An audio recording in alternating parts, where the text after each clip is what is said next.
Previously on Movie Flaws and Aws, Train to Busan, The Boondock Saints, Bone Tomahawk, and Krampus.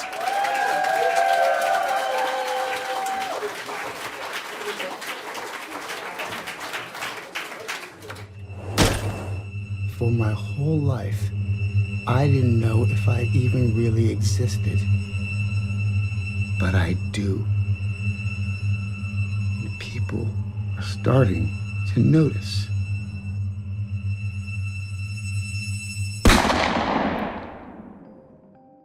This Warner Brothers logo is from the 1970s, also used with Enter the Dragon in 73, Exorcist 2 in 77, and Superman 78. The intro here is perfectly subtle. It's intimate and disturbing, plus it's setting up a scene to come at the end which beautifully bookends this story. Credits over imagery is a no. Solid introduction to a part of Gotham, coating it in realism. Having Arthur work as a clown directly bleeds into the events, and the movie simply doesn't work without it. It's small, but it's a cool little stunt. The beating here is great, not just visually either. It connects to so much of the story moving forward. It shows the cruelty of Gotham, Arthur's bad days. A co-worker gives him a gun, which leads to him being fired, the subway murders, the live show murder, and so on. Yo, this score is just the way I love him. Haunting. Yet hinting at something rising up to the surface. Amazingly created and used, not just here, but multiple times throughout the movie.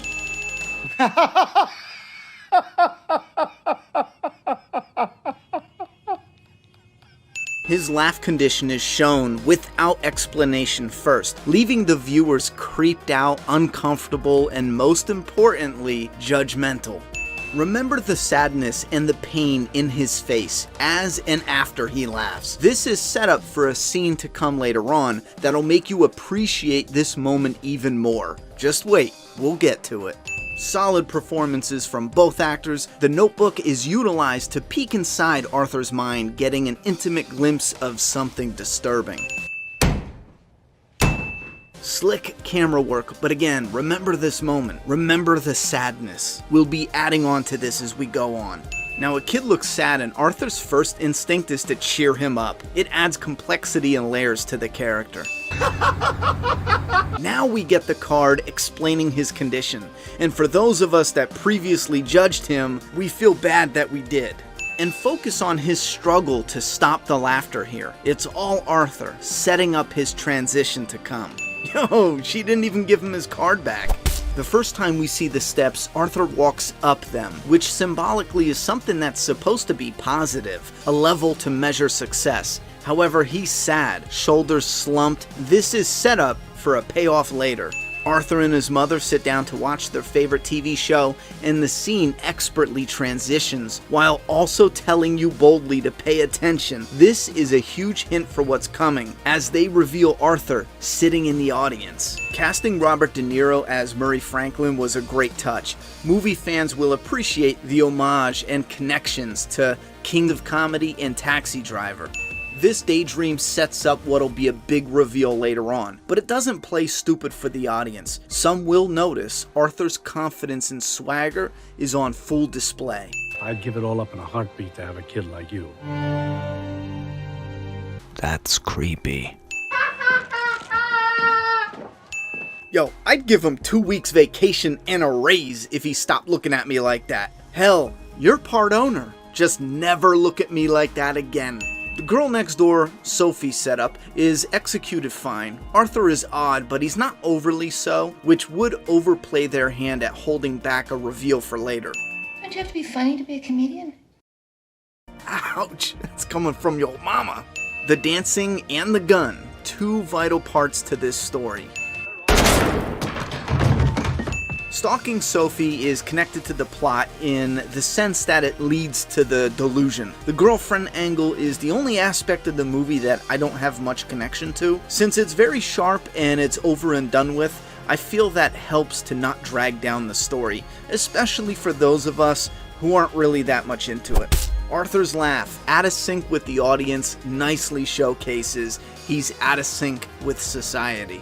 On his notepad it reads, "Slick hair, question mark, question mark, question mark," which he does more frequently from here on out. It's easy to miss the first time, but Arthur is more relaxed and confident while talking to Sophie. And even more noticeable, but also still nicely done, is how Sophie compliments Arthur. You're so funny, Arthur. It's a big hint being so similar to Murray Franklin being so accepting of him back in his daydream. I'd give it all up in a heartbeat to have a kid like you. To keep most viewers sympathetic to Arthur, it's important he doesn't get fired for just being shitty. He was doing well dancing for sick children, making them smile, but he's also worried about getting jumped again. Like the bus scene from earlier, we are watching Arthur from the outside looking in. Again, remember the sadness here. There's something powerful we're gonna add to this coming up. His beating now mirrors his beating from before, except now Arthur got a gun. Here's a point for cool-ass gun violence in movies. Arthur is driven, almost possessed, locked onto a target. It's sloppy, but it's as if he's drawn to him, finishing the last kill. After the final gunshot, the sound design gets major props here. The realistic echo leads us in with the ringing, sliding the viewer into Arthur's point of view, ear-wise. He flees into the bathroom and we get one of the most simple yet captivating moments. Accompanying the beautifully haunting score is Arthur dancing to calm his previously frantic and scared state. Forget character development. This is character emergence. The Joker has officially started to rise to the surface, staring back at Arthur in the mirror. With confidence, he goes to Sophie's apartment and she opens the second he knocks. It's another subtle hint out in the open that lets us know this part isn't real. He leaves after cleaning out his locker, but his spirits are slightly lifted from the rush of his crime. With subtle foreshadowing, he dances on the way down the stairs. For my whole life, I didn't know if I even really existed, but I do. And people are starting to notice. Right away after the crime, he sees what he did ripple throughout the community, and he likes it. Most guys we look at sex like parking a car or like there's a spot. It's in the background, but it's funny. Handicapped. Hope no one sees this. And true. The reason this performance is so mesmerizing and immersive is because of how eerily organic it comes off. Hey, little Bruce Wayne going down the Playhouse pole is a cute little Easter egg for old school Batman fans. That's creepy. Yo, he's legit so happy at first. Both performances here are tight. If you're a fan of the unreliable narrative theory, which it has a few variations, here's something for you. Arthur watches a TV of an event and it transitions to him there. And then after Thomas Wayne punches him in the mouth, he leans on the sink and immediately it transitions back home and he's in the same pose. Now, for those that enjoy these type of theories, I don't know what they do for you, but I'm gonna give it a shout out here just to mention it. It's here if that's what you're into. I personally loathe the idea that these events are made up, because what fun is watching a scene that didn't carry any weight because it didn't happen just to have a twist? No thanks. Arthur is for real playing with himself in the background. I wonder if that was in the script or if that was improv. Yo, his performance, oh wow. The reveal that it was all in his head, it was done well. And that's coming from somebody who wasn't really thrilled about that small portion of the movie. Atmosphere and performance. I don't mean to be cold, but the way her head falls gave me a laugh. He fucking Tony Soprano's his mother. I used to think that my life was a tragedy, but now I realize it's a fucking comedy. Hey, it's the dude from Leftovers. You want a good TV recommendation? Here's one. Fucking great, but good luck understanding anything. It's great, but it's a mindfuck. He made a curtain to practice. Not 100% comfortable, he mimics the guest. There's still more Arthur than Joker. The sound design here is fun. The TV sound fades out and the audience sound now matches with what Arthur is doing.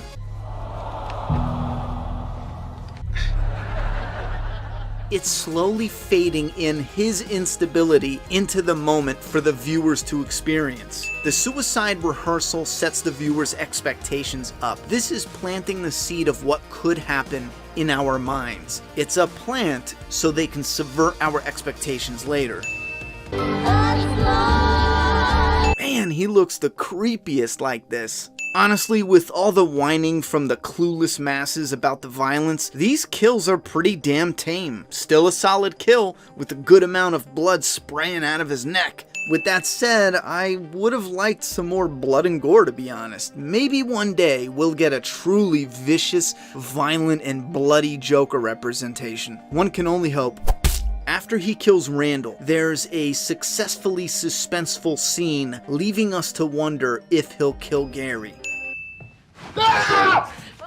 He makes it to the door, but he can't reach the lock. This is adding on and building up this moment even more until... You were the only one that was ever nice to me. Yeah. Fully the Joker on the outside, but there's still a little bit of Arthur left on the inside.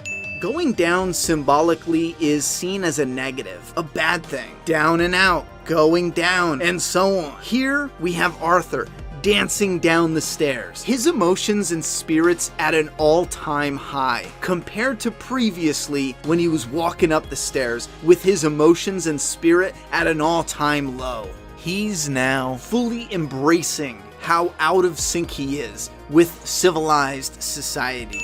Real quick though, the editor has the Joker smoking a cigarette after he tosses it. Come on, there's barely any flaws. I gotta pick something. The chase scene has such an old school, mischievous Joker vibe to it. Whether it's silly or dark and dangerous, it fits. Ouch, that hit. Felt it in my bones. Here's one for the stuntman.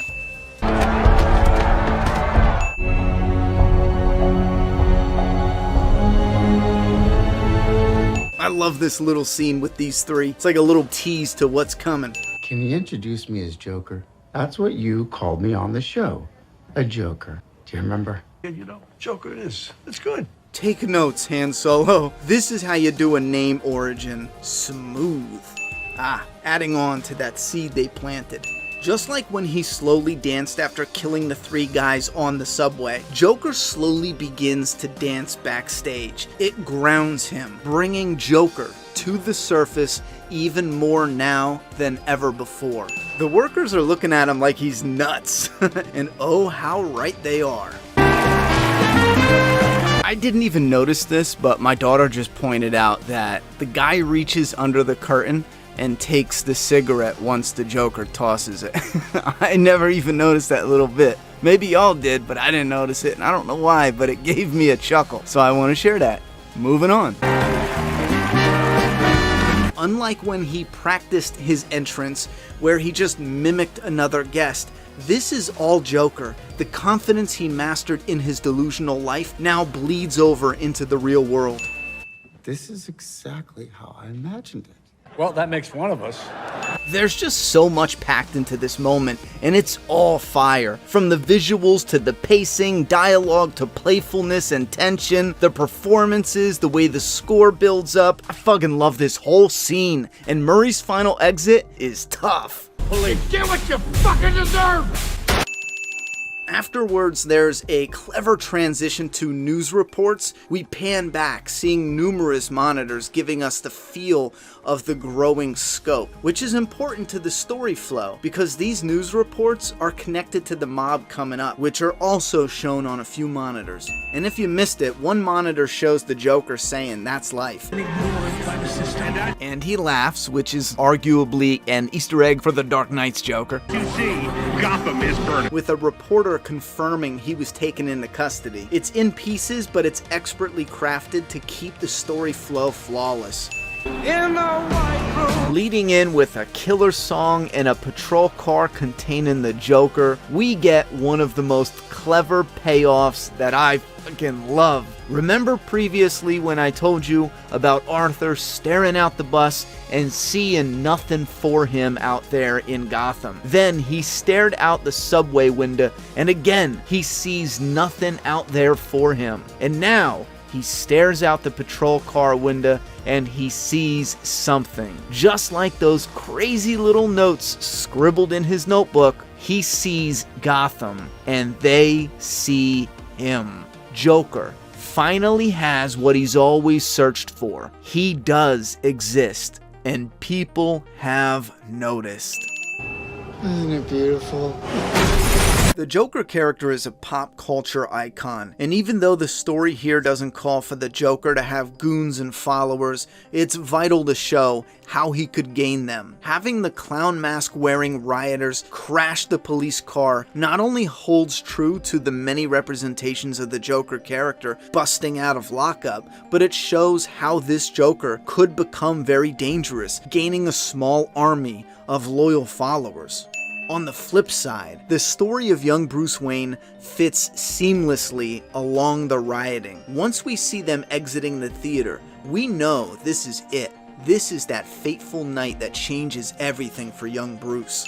Ducking down an alleyway, away from the violence of the riots, fits far better than most versions, where the super rich Waynes just randomly go down a dark alley. Having the killer wear the mask of a clown and using Joker's motto, "Before the murder of Thomas and Martha Wayne," seals the Joker and Batman as ferocious enemies without even having to showcase those future events. Joker wakes up to a crowd of supporting rioters, and the score here especially, it charges the moment that gave me chills in the theater. We started this journey with Arthur, and we end with Joker. Each time the Joker surfaces more and more, we see Arthur dancing, and now is no different. This dance, among the wreckage of Gotham City, surrounded by all the have-nots that confirmed his existence and celebrate his madness, this moment is the final transformation. Arthur is gone completely, and only the Joker remains. Using his own fresh blood, he puts on a happy face. This connects to the intro, a bookend for his journey. When we began, he was violently forcing an artificial smile on his face, and now his smile is all authentic. In a scene that perfectly mirrors a previous one, filmed very similar, close up, Arthur's laughing and he's with a social worker, and we see the difference between the previously sad and lost Arthur and now with the upbeat and accepting Joker. This moment has a few ambiguous meanings. Most I love, minus the "it's all in his head" crap. I can't believe the amount of fans that want a twist where nothing actually happens. And no, I'm not giving any points for that theory. However, one solid fact is the irony in the events. The creation of the Joker led to the events that will eventually create the Batman. The one man that'll stop him. This Joker was both created and will eventually be destroyed by his own madness. The joke he laughs about is up for interpretation. Considering his dark and twisted mind, I took this moment to mean Arthur started out with nothing and he ended up happy with everything he wanted, and little Bruce Wayne started out with everything he could possibly want, and now his world is crushed. This dark humor would connect with his drunk driver kills son joke from the Murray Franklin show. And I do want to be clear, outside of the theories that it was all in his head and he was really locked up the entire time, which, again, I hate, because it means nothing happened. Outside of that kind of theory, I stayed away from other people's analysis of what the ending means, just because I think this movie is special. I didn't want others' opinions to seep into what I thought of it. Not yet. I thought it was hilarious. At first, I thought it was a Martin Scorsese Easter egg with the rats in the background. Behind little Bruce in the alleyway, you can see the giant super rats. The ending could literally be him laughing about the super rats behind little Bruce Wayne, because he didn't see it. He didn't commit the murder. He wasn't there for the murder. He just read about it afterwards in the thing, so he's just thinking back, visualizing what it would be like. You get what I'm saying? And I just think it's like, okay, you run with your own little interpretation of what this ending could be. I have a few things that I giggle at. I put it in this video. Here you go. but I do think it is essentially connected to the song he sings right after. You know, some people get a kick out of stomping on a dream. I think he just got a kick out of it. Another ironic point and likely statement the movie is trying to make is in the way this scene exactly mirrors the previous one with his social worker. The positioning of the characters are the same, and the social workers are both black females. When Arthur truly needed mental health help, funds were cut. Now that the damage is done and lives are lost, suddenly there's funds to speak with a mental health worker. The irony is all too real. I've been up and down and over and out. The Joker's final dance. Bonus points for that magnificent performance. And that's Joker. And there's really only one thing left I have to say about this movie. I think Joker is a beautiful piece of cinema. Subtracting 5 Fs from 151 As, we get a final Mapp Cinema-Score of 146. Please keep in mind, we're not giving random points out. There's actually a system. And don't forget, this scale goes from negative to positive. So, for example, negative 200 to positive 200. And we're not stopping here. There's a lot more movie flaws and awes coming up next. It's a bit of a shift in content, but these are kind of like passion project videos for me. So thank you very much so far for the support. I'll see you soon with a new video.